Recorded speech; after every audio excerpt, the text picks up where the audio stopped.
Ya, hasil debat capres perdana untuk hari ini sudah selesai dan kita tidak melihat pergerakan yang sangat-sangat volatile seperti apa yang kita takutkan sebetulnya. Tapi mungkin saja ini baru awal, ini baru tahapan awal di mana masing-masing kandidat cenderung mencari aman. Mereka tidak saling menyerang terlebih dahulu, tapi yang menjadi fokus utama adalah tentang transisi penyerahan kekuasaan nantinya pasca Pilpres. Trump kembali menjadi sorotan karena di 1 minggu terakhir sempat memberikan statement bahwa dia tidak akan menerima kekalahan dan bahkan kemarin sempat mengatakan kembali bahwa kalaupun terjadi transisi itu akan terjadi secara damai. Apa itu yang terjadi apa tidak?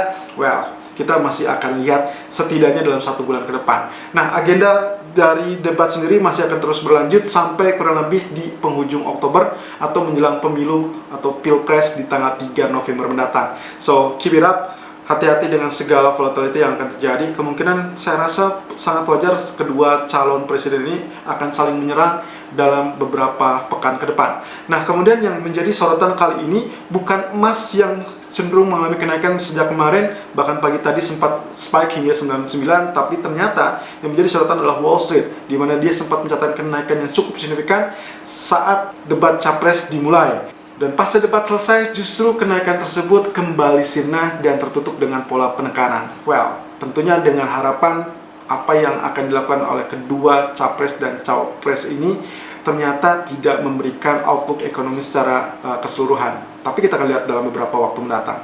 Nah, yang tidak kalah penting adalah Steven Mnuchin dan Pelosi, Ketua DPR, akan melakukan pertemuan dan kemarin dia sudah melakukan pembahasan kurang lebih selama 50 menit. Jadi kali ini kita akan nantikan pembicaraan tersebut lebih kepada diskusi di Gedung Putih. Nah, yang dikhawatirkan di sini adalah kemungkinan ini akan gagal kembali, di mana paket kebijakan stimulus yang diajukan oleh Ketua DPR Pelosi dalam hal ini dari Partai Demokrat berkisar 2,2 triliun. Meskipun angka ini sebetulnya sudah relatif turun dari sebelumnya 3,2 triliun. Tapi keinginan dari Partai Republik masih enggan untuk menyetujui paket bantuan selanjutnya karena mereka menilai ekonomi sudah keadaan pulih sehingga tidak memungkinkan atau tidak usah untuk memberikan paket bantuan yang cenderung jauh lebih besar. Mereka hanya berkisar di bawah 1 triliun. Sementara Presiden Trump sudah mengisyaratkan tentang kemungkinan dia akan ACC ataupun akan menyetujui kalau misalkan berada di angka relatif besar. Dan perkiraan dari para pengamat itu akan berkisar di angka 1,2 sampai 1,5. Tapi kita akan lihat perkembangan lebih lanjutnya akan seperti apa. So, data ekonomi juga pembicaraan stimulus itu akan menjadi sangat penting untuk volatilitas pagi ini sampai kurang lebih nanti malam. Tapi kurang lebih GDP lah yang paling menjadi peran utama terhadap kebijakan moneter selanjutnya. Kita lihat technical view 30 September 2020. Irfan untuk Agrodana. Selamat pagi dan kita kembali dengan outlook dari DXY terlebih dahulu. Seperti biasa untuk mengkalkulasikan ataupun konversikan kepada strategi yang akan kita gunakan terutama untuk gold.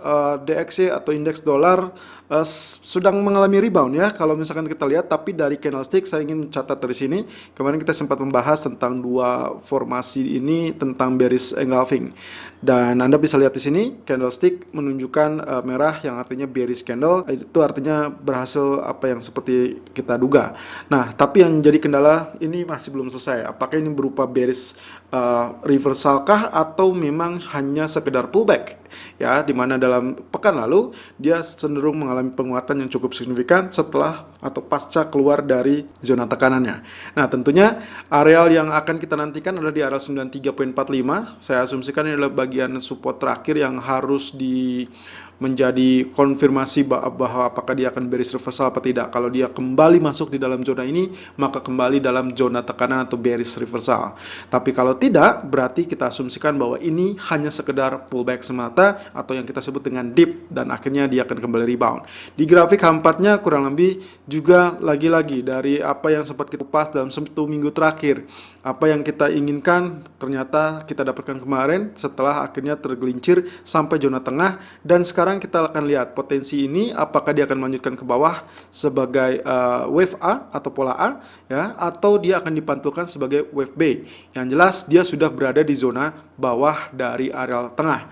Tapi Anda bisa lihat di sini kalau saya tarik dari zonasi historical price-nya, dia akan berada di 93.67 sebagai areal support yang mungkin saja akan menghalangi sementara waktu. Tapi kita lihat di sini dia pullback, apakah ini sekedar pullback atau memang dia akan kembali terpantul, artinya dia akan kembali dalam zona bullish-nya. Lalu kemudian di grafik H1-nya, pola head and shoulder yang kemarin kita kupas ternyata betul-betul confirm, dan habis lihat di sini dia melanjutkan penurunan. Lalu kemudian ini adalah zona dari historical price ya, bukan 50%-nya, karena 50%-nya kurang lebih sudah dilewati. Ini kurang lebih yang equal dengan areal 50%. Nah, tapi areal utama, target utama dari head and shoulder sendiri masih cukup jauh di 93.59. Tapi apapun bisa jadi, bisa saja di pertengahan malam justru switch kembali. Tapi kalau misalkan lihat dari ini, pasca dia mengalami penurunan atau breakout, lalu kemudian sempat ini kalau kita asumsikan pullback, mungkin saja ini pullback ya. Atau kalau misalkan kita asumsikan ini wave penurunan, berarti inilah pullbacknya. Yang artinya lagi, kalau misalkan pullback tersebut tidak berhasil melewati zona yang sebelumnya menjadi neckline, yang sekarang menjadi area resisten, tentunya kita akan melihat pola penurunan kembali terhadap US dollar.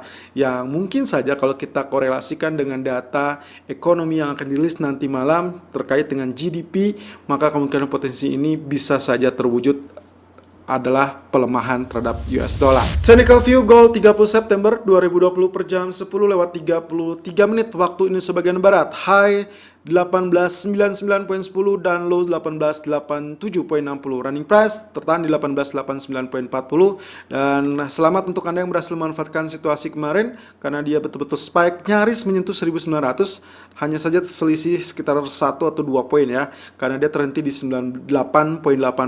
Nah, tapi nilai plusnya adalah areal kemarin yang sempat kita nantikan di kisaran 1875 ataupun 77 ternyata tercatat dengan sangat sempurna, karena secara kebetulan area low yang tercatat adalah 1875.30 dan berhasil ditutup di 1897.50. Nah, untuk pagi ini kalau Anda lihat kondisinya seperti ini. Ini sebetulnya kalau kita basis on candle, seharusnya dia akan kembali menciptakan new candle-nya adalah lebih kepada bullish candle. Tapi yang menjadi perkara, yang menjadi sedikit hambatan, awasi dengan teritori zona biru ini adalah yang kemarin sempat kita kupas dengan teritori di kisaran 1904 ataupun 1906 ya, atau lebih tepatnya 1910 ya. Ini adalah tail yang cukup baik yang juga akan menjadi area resisten kita untuk hari ini. Jadi kemungkinan bullish akan relatif tertahan di zona psikologikal yaitu 1900 yang pertama. Oleh karenanya di pagi hari ini kita masih lihat area tertingginya tertahan di 1899. Nah, area kedua yang harus Anda waspadai adalah 1905 dan juga 1910 tentunya. Nah, lalu kemudian untuk area supportnya sendiri, kalau kita lihat basically yang kemarin sempat terjadi kenaikan, berarti sekarang supportnya akan berada di 1882.20. Saya mengambil area terendah historical price-nya di tanggal 21 September yang lalu ya. Berarti 1882.20, lalu kemudian dilanjutkan dengan 50% Fibonacci retracement seperti biasa di area 1872.80. Dan akhirnya 1862.70 dan juga 1852 itu menjadi teritori support berikutnya.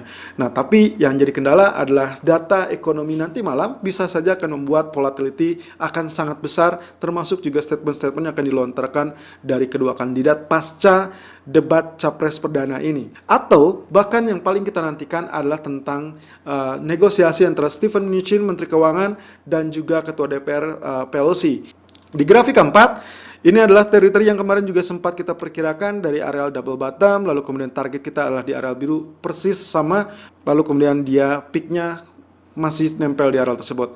Nah, sangat wajar kalau misalkan Anda lihat di grafik yang sempat saya share pagi tadi, itu adalah alasan saya kenapa dia harus pullback terlebih dahulu. Pullbacknya kurang lebih di teritori support yang terdekat ya. Ini adalah area historical price-nya kurang lebih berada di kisaran 1880 ataupun 1883 sebetulnya. So, preferable, yang paling ideal sebetulnya Anda melakukan buy-nya di area ini teman-teman.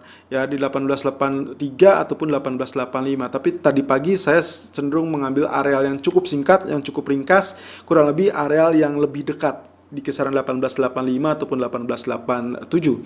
Alasan saya adalah salah satunya areal tersebut menjadi areal resisten yang sebelumnya sangat kuat atau relatif kuat untuk menahan laju kenaikan.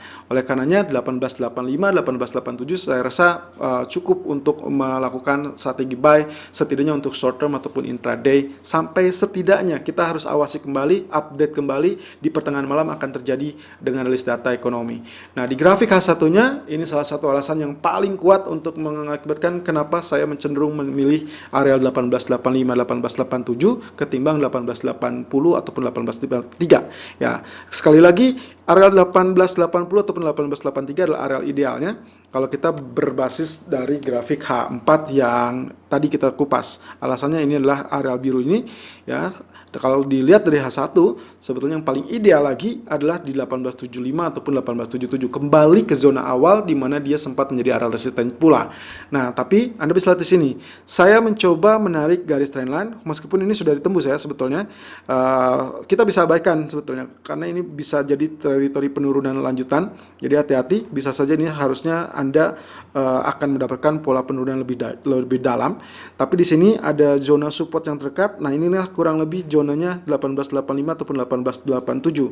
Anda bisa lihat di sini di tanggal 29 September yang lalu dia cenderung tertahan kurang lebih teritori 1886 ataupun 1887. Itulah sebabnya untuk hari ini silakan lakukan buy on dip di kisaran 1886.30 ataupun 1888.50 dengan target pertama adalah 1895.00 dan target kedua adalah 1903.50. Stop loss silakan gunakan kurang lebih area 1880.00 meskipun area tersebut sebetulnya adalah area ideal untuk Anda yang ingin melakukan strategi buy on dip.